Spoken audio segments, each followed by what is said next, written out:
Well, thanks for sticking with us and for tuning in to 13 News Now at 5:30. The U.S. Department of Justice has opened another investigation into George Mason University.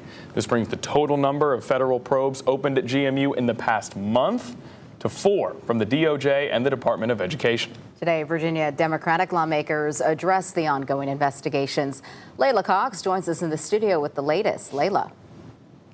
Well, Dana and Connor, in response to the latest federal investigation against GMU, House and Senate Democratic leaders argued that what they describe as the growing political interference from President Donald Trump's administration to Virginia's public colleges and universities must be put to an end. George Mason has a proud history of giving non-traditional students an opportunity to achieve.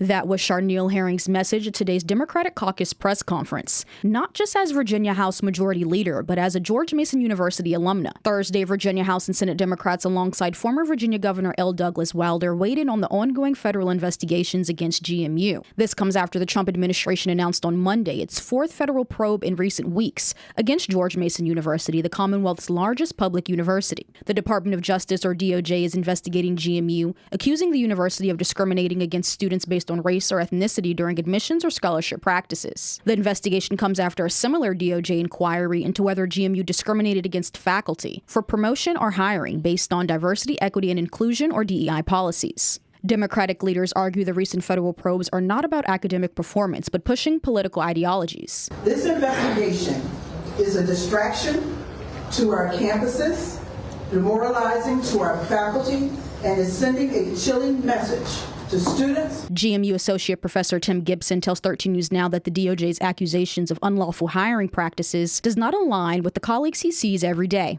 We have an amazingly diverse student body. What we don't have is an amazingly diverse faculty.